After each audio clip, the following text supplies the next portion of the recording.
వినండి వినిపించండి వింటూనే ఉండండి అనగా అనగా అనగనగా.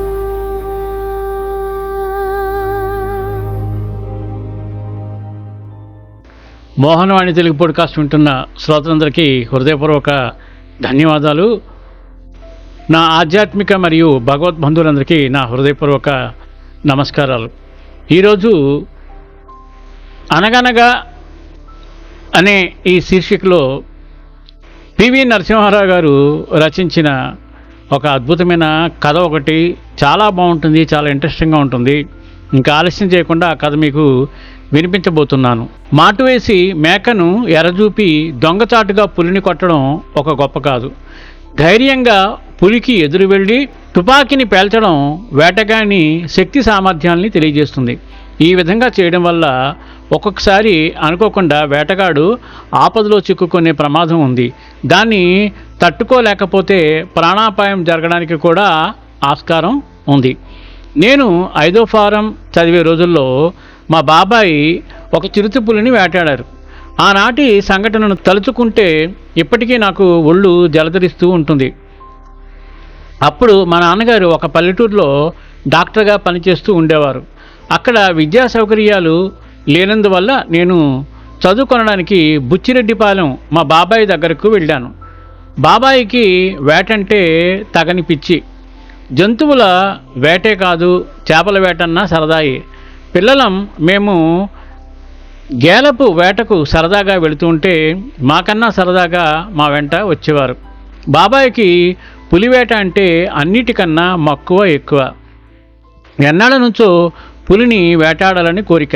ఎక్కడైనా చుట్టుపక్కల గ్రామాల్లో పులి కనపడిందని వింటే చాలు తుపాకీ భుజానికి వేలాడదీసి మోటార్ సైకిల్ మీద అప్పటికప్పుడు బయలుదేరుతూ ఉండేవారు.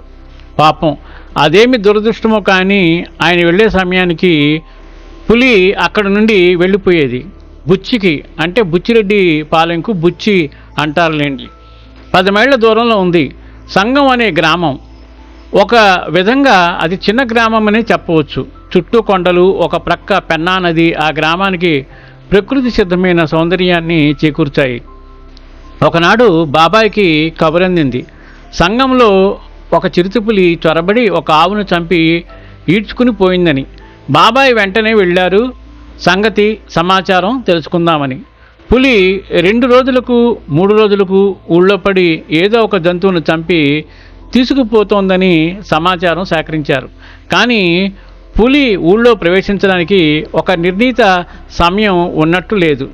సామాన్యంగా రాత్రి వేళల్లో ఊరి మీద పడుతున్నట్లు ఆ గ్రామ ప్రజలు చెప్పారు. అయితే దాన్ని వేటాడడానికి ఏ సమయంలో వెళ్ళాలి అన్నదే ప్రశ్న.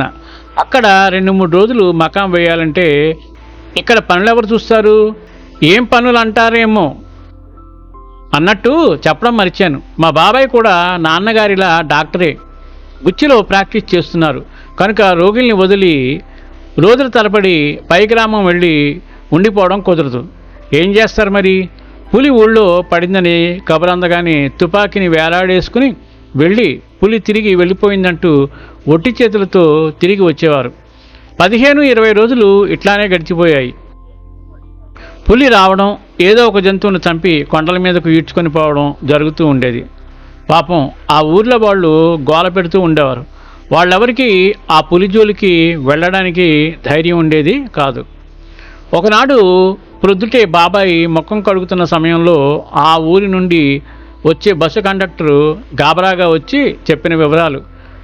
ఆ ఊరికి అంతకు ముందు రోజే ఒక వేటగాడు వచ్చాడు. సాయంకాలం చీకటి పడుతున్న సమయంలో పులి ఊరిలో ప్రవేశించింది.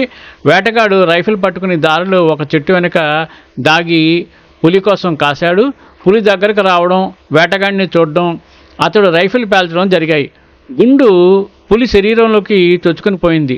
ఒక్క ఊపున పులి వేటగాడి జబ్బ మీద పంజాతో గట్టిగా కొట్టి పారిపోయింది.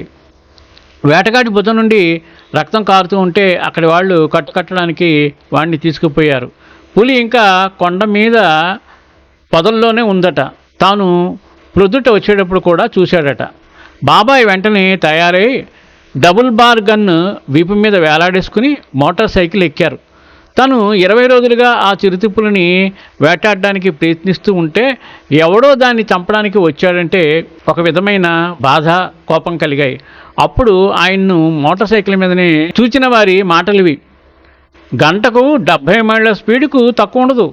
అబ్బా, భూమికి జానెడెత్తు నుండి మోటార్ సైకిల్ వెళ్తుందే, ఈరోజు ఎక్కడో రోడ్డు ప్రమాదం జరిగేటట్టుంది. మోటార్ సైకిల్ నడపడంలో ఈయనే సాటి. మోటార్ సైకిల్ సంఘం చేరగానే అందరూ ఆయన్ని చుట్టేశారు.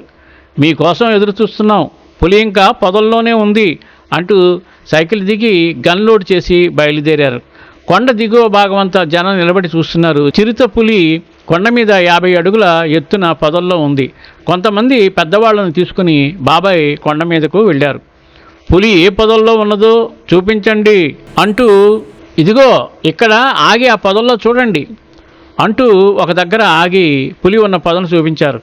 బాబాయ్ జాగ్రత్తగా పొదను పరిశీలించారు. కానీ పులి కనిపించలేదు. తన ముందొక పెద్ద రాయి ఉంది. తుపాకీని పక్కనున్న ఒకనికి ఇచ్చి రాయిపై ఎక్కి తిరిగి పొదల్లోకి చూశారు. ఓ, పులి చాలా చక్కగా కనిపిస్తున్నది.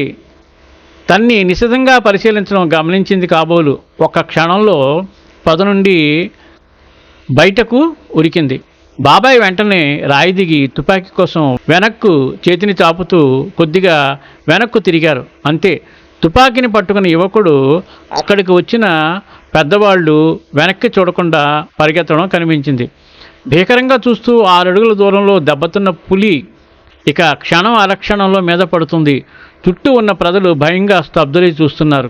అందరూ డాక్టర్ గారి మీద ఆశ వదులుకున్నారు.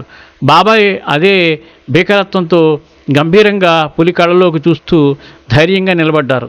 వీళ్ళను చూస్తూ ఆశ్చర్యంగా ఏమవుతుందననే ఆతృతతో అందరూ వీళ్లలాగే రెపవేయకుండా చూస్తున్నారు. నిమిషం 2, 3 పులి మెల్లగా 2 అడుగులు వెనక్కి వేసింది.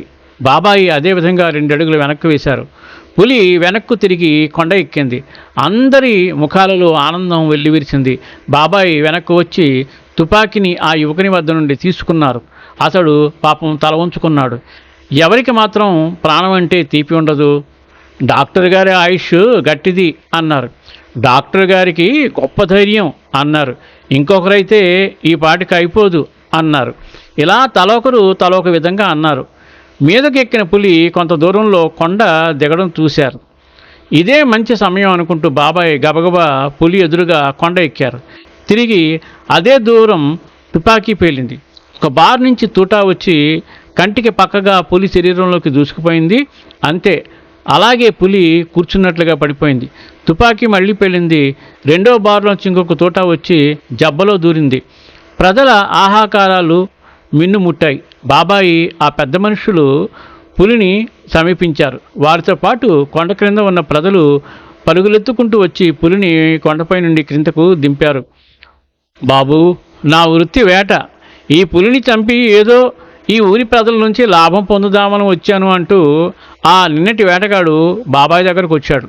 తన కోరిక ఇప్పటికీ నెరవేరింది కదా అన్న సంతోష సాగరంలో ఈదుతున్న బాబాయ్కి వాడిపై కలిగిన కోపం పటాపంచలై పాపం అని మనసులో జాలిపడి, అయితే ఈ పులిని ఇంటింటికి తిప్పి డబ్బులు వసూలు చేసుకో అన్నారు.